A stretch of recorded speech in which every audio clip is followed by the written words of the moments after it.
வேத வாசிப்பு. மத்தேயு 1 அதிகாரம். ஆபிரகாமின் குமாரனாகிய தாவீதின் குமாரனான இயேசு கிறிஸ்துவனுடைய வம்ச வரலாறு. ஆபிரகாம் ஈசாக்கை பெற்றான். ஈசாக்கு யாக்கோபை பெற்றான். யாக்கோபு யூதாவையும் அவன் சகோதரரையும் பெற்றான். யூதா பாரேசையும் சேராவையும் தாமாரினிடத்தில் பெற்றான். பாரேஸ் எஸ்ரோமை பெற்றான். எஸ்ரோம் ஆராமை பெற்றான். ஆராம் அம்மினதாபை பெற்றான். அம்மினதாப் நகசோனை பெற்றான். நகசோன் சல்மோனை பெற்றான். சல்மோன் போவாசை ராகாபினிடத்தில் பெற்றான். போவாஸ் ஓபேதை ரூத்தினிடத்தில் பெற்றான். ஓபேத் ஈசாயை பெற்றான். ஈசாய் தாவீது ராஜாவை பெற்றான்.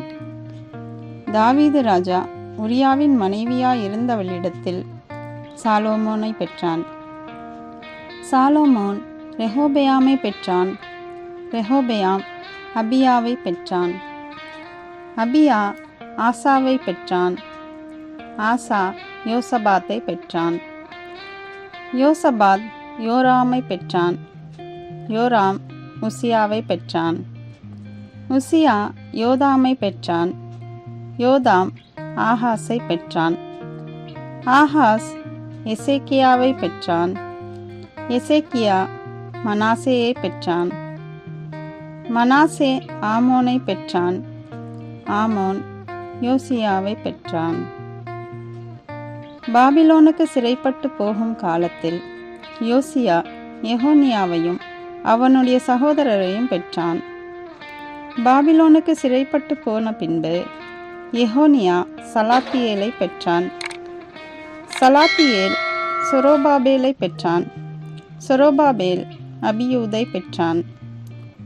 அபியூத் எலியாக்கீமை பெற்றான். எலியாக்கீம் ஆசோரை பெற்றான். ஆசோர் சாதோக்கை பெற்றான். சாதோக்கு ஆஹீமை பெற்றான்.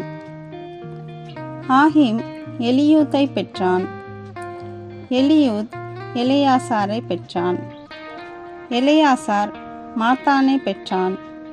மாத்தான் யாக்கோபை பெற்றான். யாக்கோபு மரியாளுடைய புருஷனாகிய யோசேப்பை பெற்றான். அவளிடத்தில் கிறிஸ்து எண்ணப்படுகிற இயேசு பிறந்தார்.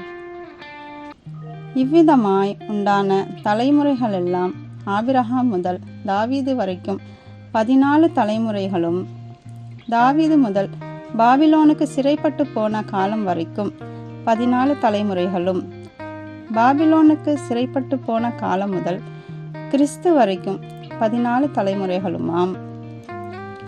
இயேசு கிறிஸ்துவனுடைய ஜனனத்தின் விவரமாவது, அவருடைய தாயாகிய மரியாள் யோசேப்புக்கு நியமிக்கப்பட்டிருக்கையில் அவர்கள் கூடி வரும் முன்னே அவள் பரிசுத்த ஆவியினாலே கர்ப்பவதியானாள் என்று காணப்பட்டது. அவள் புருஷனாகிய யோசேப்பு நீதிமானாய் இருந்து அவளை அவமானப்படுத்த மனதில்லாமல் இரகசியமாய் அவளை தள்ளிவிட யோசனையாயிருந்தான். அவன் இப்படி சிந்தித்து கொண்டிருக்கையில் கர்த்தருடைய தூதன் சொப்பனத்தில் அவனுக்கு காணப்பட்டு, தாவீதின் குமாரனாகிய யோசேப்பே, உன் மனைவியாகிய மரியாளை சேர்த்து கொள்ள ஐயப்படாதே. அவளிடத்தில் உற்பத்தியாயிருக்கிறது பரிசுத்த ஆவியினால் உண்டானது. அவள் ஒரு குமாரனை பெறுவாள். அவருக்கு இயேசு என்று பெயரிடுவாயாக. ஏனெனில் அவர் தமது ஜனங்களின் பாவங்களை நீக்கி அவர்களை இரட்சிப்பார் என்றான். தீர்க்கதரிசியின் மூலமாய் கர்த்தரால் உரைக்கப்பட்டது நிறைவேறும்படி இதெல்லாம் நடந்தது. அவன், இதோ ஒரு கன்னிகை கர்ப்பவதியாகி ஒரு குமாரனை பெறுவாள். அவருக்கு இம்மானுவேல் என்று பெயரிடுவார்கள் என்று சொன்னான். இம்மானுவேல் என்பதற்கு தேவன் நம்மோடு இருக்கிறார் என்று அர்த்தமாம்.